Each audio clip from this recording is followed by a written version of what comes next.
नमस्कार प्रिय दर्शक बंधु आपण मानक स्वागत करुच्ची एक अत्यंत मूल्यवान वीडियो माध्यम को निज स्त्री छड़ा एमती क्यों गोटे स्त्री अच्छी जहा सहित पुरुष जदि थरुटीए संपर्क रखिब से दिन ठारू से ता जीवन में घटुवा चमत्कारिता को निजे अनुभव करें आज्ञा 100% ग्यारंटी। एमती क्यों गोटे स्त्री लोक अच्छी जहा सहित मनीष संपर्क रखिला माने ता जीवन में चारिआडू अर्थ आसबार बाटटा खोलीज जीवन में उत्तरोत्तर उन्नति हम तार सबू इच्छा पूरण हो। भिडियोटी रे कौन सी प्रकार कमेंट देवा आगु आपण मानकु हाथ जोड़ी आज्ञा आम टीम मेंबर माने एवं मु अनुभव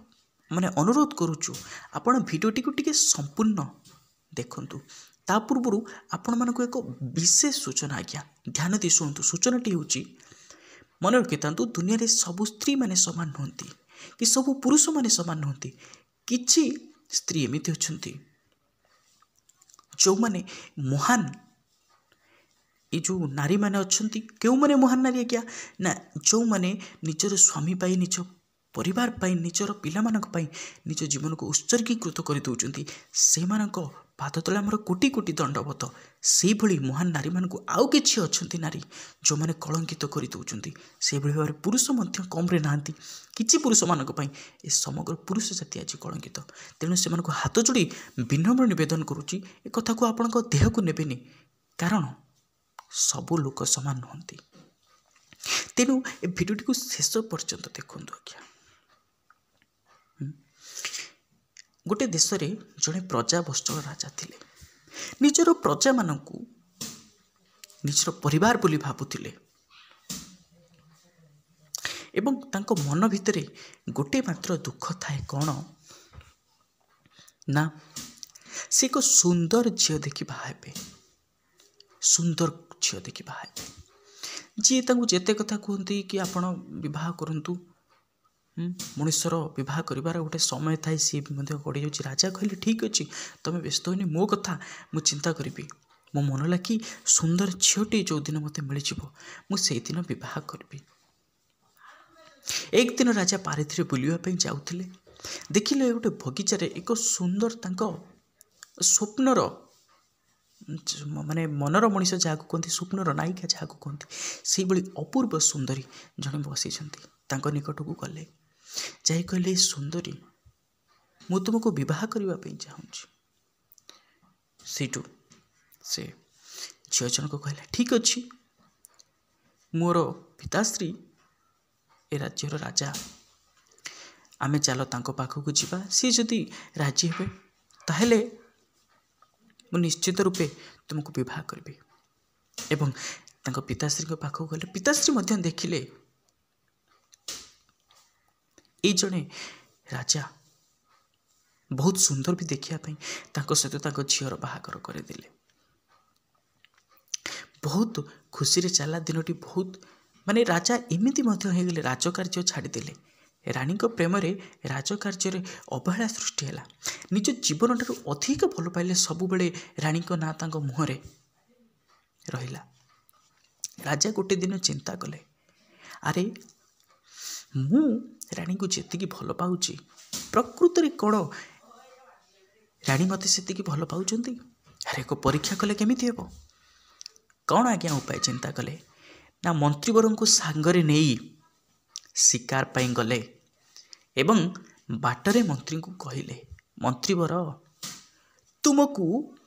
शिकार करिवार बहाना देखी आनीची एक बहुत गुरुत्वपूर्ण कथा कहवाई। मंत्रीवर कहले आज्ञा कहतु कौन।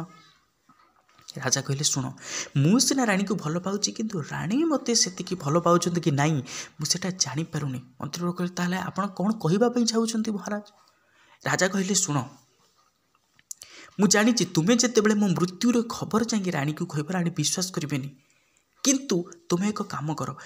मु मो राज वस्त्र दौची तुम्हें या नियो कि रक्तरे भिजेई रानी को नहीं देखेब कि राजा शिकार कला समय रे सिंहर सहित सिंह जितेबाला झांप मारा से राजा मरी जाइछन्ति। मंत्रीवर कहले आज्ञा मुझे कथा कहीपरि आप बंची ମୁଁ କେମିତି କହିବି? ରାଜା କହିଲେ ମୁଁ ଯେଉଁଟା କହୁଛି ତୁମେ ସେଇଟା କର ଏବଂ ତାପରେ ତାଙ୍କର ପ୍ରତିକ୍ରିୟା କ'ଣ ହେବ ରାଣୀଙ୍କର ଏକଥା ଆସି ମୋ ନିକଟରେ କହିବ। ଶୁଣୁଥାନ୍ତୁ ଆଜ୍ଞା, ବହୁତ ଗୁରୁତ୍ୱପୂର୍ଣ୍ଣ କଥା। କିନ୍ତୁ ଆପଣମାନେ ଗୋଟେ କଥା ଭୁଲି ଯାଉଛନ୍ତି ଆଜ୍ଞା, ଭିଡ଼ିଓଟିକୁ ଲାଇକ୍ଟେ କରିଦିଅନ୍ତୁ ଏବଂ ଚ୍ୟାନେଲଟିକୁ ସବସ୍କ୍ରାଇବ୍ କରିଦିଅନ୍ତୁ। ବହୁତ ପରିଶ୍ରମ ହେଉଛି ଆଜ୍ଞା। ପୁନର୍ବାର ଆମ ଷ୍ଟୋରି ଭିତରକୁ ଯିବା। ସେତେବେଳେ କ'ଣ ହେଲା ନା ମନ୍ତ୍ରୀବର ଯେତେବେଳେ ଯାଇ ରାଜାଙ୍କର ବସ୍ତ୍ରଟିକୁ ରକ୍ତରେ ବୁଡ଼େଇ ଦେଇ ରାଣୀଙ୍କ ପାଖରେ ନେଇ ଦେଖିଲେ କି ଦେଖନ୍ତୁ ଆଜ୍ଞା, ମୁଁ ଆଉ ବଞ୍ଚେଇ ପାରିଲିନି ରାଜାଙ୍କୁ, ଛାଟି ପିଟି ମୁଁ ପଳେଇ ଆସିଲି କିନ୍ତୁ ରାଜା ମରିଗଲେ। ଏ କଥା ଶୁଣି ରାଣୀଙ୍କର ମୁଣ୍ଡ ବ୍ୟଥା, ମାନେ ମୁଣ୍ଡ ଏତେ ଜୋର କ'ଣ ହେଲା ଯେ ସେ ବେହୋସ ହୋଇ ପଡ଼ିଗଲେ। ଯେତେବେଳେ ଏଇ କଥା ରାଜା ଶୁଣିଲେ ସେତେବେଳେ ରାଜାଙ୍କର ରାଣୀଙ୍କ ପ୍ରତି ଯେଉଁ ପ୍ରେମ ଥିଲା ପୂର୍ବ ଅପେକ୍ଷା ସେଟା ଆଜ୍ଞା 1000 ଗୁଣରେ ବଢ଼ିଗଲା। ଅନ୍ଧ ଭଳି ବିଶ୍ୱାସ କଲେ, ଅନ୍ଧ ଭାବରେ ବିଶ୍ୱାସ କଲେ। ସେଦିନଠାରୁ ଯେତେବେଳେ ଅନ୍ଧ ଭାବରେ ବିଶ୍ୱାସ କଲେ, ରାଣୀ ଯାହା କହିଲେ ସେ ପୂର୍ବ ଅପେକ୍ଷା ତାଙ୍କ ଠାରୁ ଆହୁରି ଅଧିକ ଭଲ ପାଇଲେ। ସବୁ କିଛି ଠିକ୍ଠାକ୍ ଚାଲିଥାଏ ଆଜ୍ଞା। କିନ୍ତୁ ମନେ ରଖିଥାନ୍ତୁ ନା, ଏ ଦୁନିଆରେ ସତ ଗୋଟେ ଜିନିଷ, ଏମିତି ଜିନିଷ ତାକୁ ଯେତେ ଆପଣ ଘୋଡ଼େଇବା ପାଇଁ ଚେଷ୍ଟା କରିବେ, ଏଟା ପ୍ରାକ୍ଟିକାଲ କଥା ଆଜ୍ଞା। ସତଟା ଏମିତି ଭାବରେ ଜଣାପଡ଼ିବ, ଯିଏ ଧୋକା ଦେଇଥିବ କିମ୍ବା ଯିଏ ବିଶ୍ୱାସ କରିଥିବ ତାଙ୍କୁ ସତଟା ଏଭଳି ଭାବରେ ଦୁଇ ଜଣଙ୍କୁ ଜଣାପଡ଼ିବ, ସେ କେବେ ସ୍ୱପ୍ନରେ ବି ଭାବିନଥିବେ। ଏ କଥାଟାକୁ ସବୁବେଳେ ମନେ ରଖିଥାନ୍ତୁ ଆଜ୍ଞା, ଅମୂଲ୍ୟ ଶିକ୍ଷା। ତାପରେ କ'ଣ ହେଲା,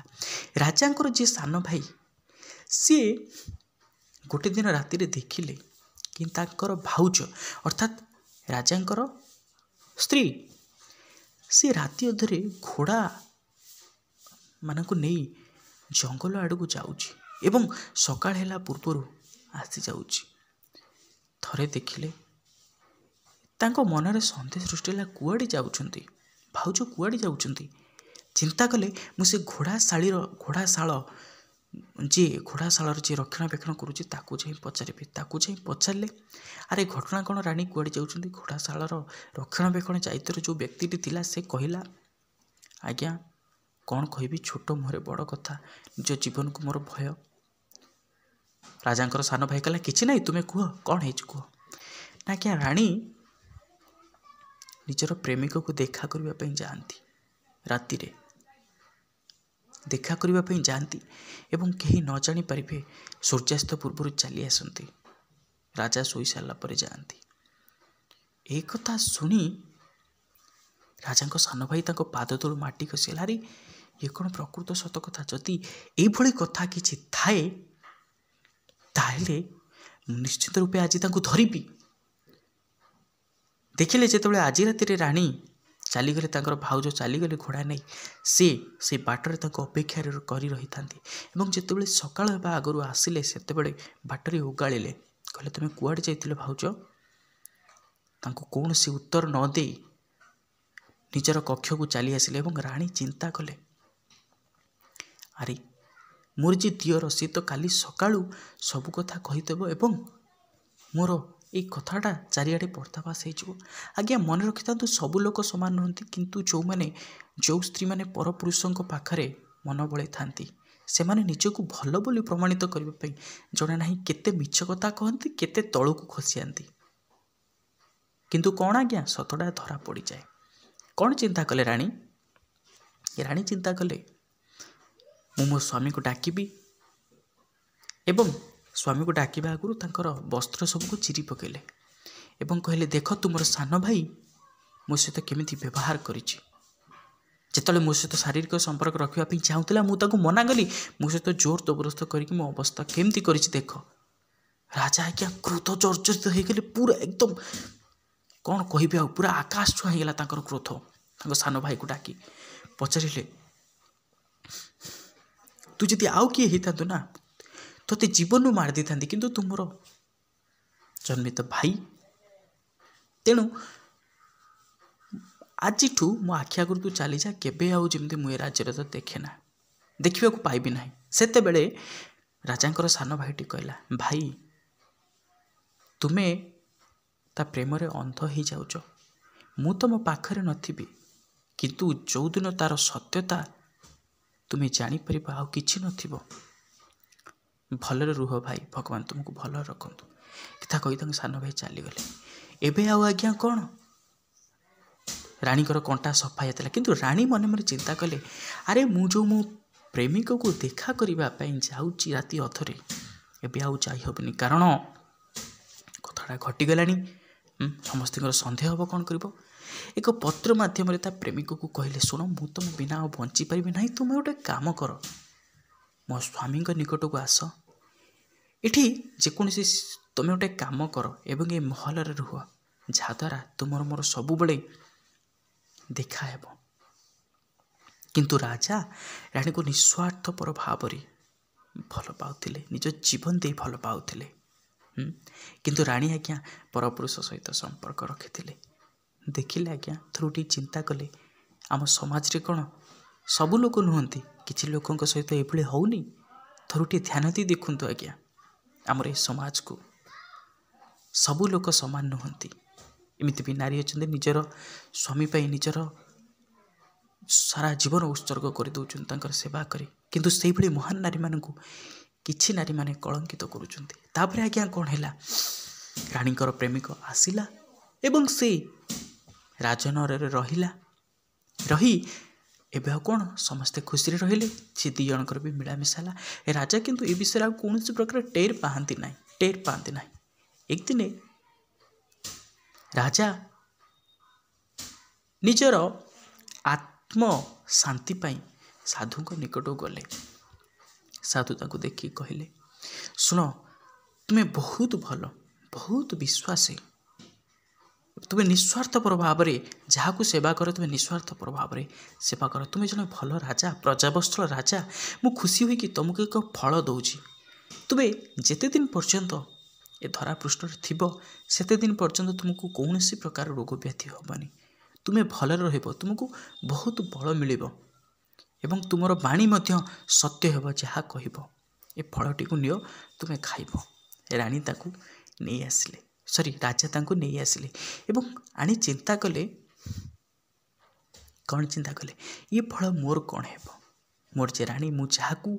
जे मो जीवन मु तांको ये फलटी दे दूची राणी को नहीं देदेले राणी चिंता कले कौन अरे मु तो अच्छी भलरे किंतु जी मो जीवन मु जहाँ को अधिक भल पाए कि आज्ञा ता प्रेमिक मन रखि था आज्ञा गोटे कथा जो माने चरित्रहीना स्त्री से मानकर स्वामी जेते सुंदर गुणवान धनवान जहाँ भी जिते संपत्तिर सम्मानर पहाड़ उपरे बसी भी सी परपुरुष सहित संपर्क रखिबे माने रखिबे एटा 100% आज्ञा जार प्रकृति खराब राणी कौन चिंता कले से फलटा को नहीं ता प्रेमिक पाखरे देथिले ता प्रेमिक से पुटी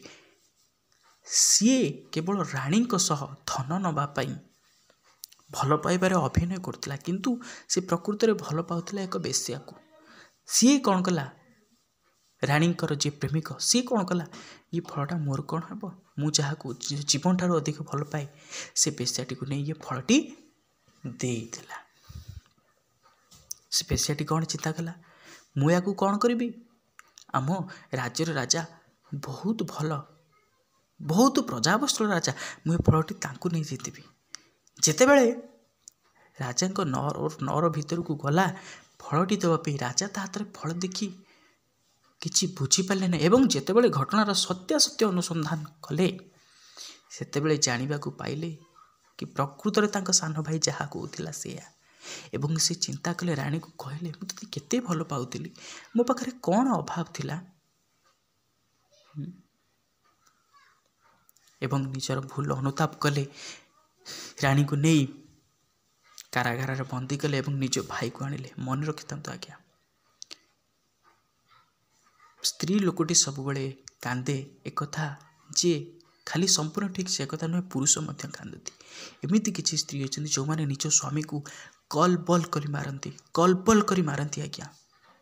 यह स्त्री को आप यथाशीघ्र छाड़ू एवं जी आपण मनर मनीष जी आपण मन को बुझीपर जी आपण परिस्थिति को बुझीपर से बड़ी स्त्री सहित आपण संपर्क रखु से बड़ी नारी को आपण निज जीवन में आणतु एवं तांकु निस्वार्थपर भाव में भल पातु एवं एक सुंदर समाज गठन करूँ एवं भिडियोटी को लाइक टी आज्ञा कर दिंतु यह एक बहुत बड़ वीडियो यार पार्ट 2 नहीं कि खूब शीघ्र आसूची आपण मैंने निश्चिंत रूपे कमेंट रे पार्ट 2 लिखिकी जातु आज्ञा एवं जदि कौन त्रुटि परिलक्षित हुए ताहले आपण मान महान हृदय ए सान भाई रंजित को क्षमा करदेवे देखा परवर्ती वीडियो निजर जत्र नहीं आज्ञा चैनल टी सब्सक्राइब करके जातु आज्ञा करदे ना थैंक यू सो मच रोची जय जगन्नाथ।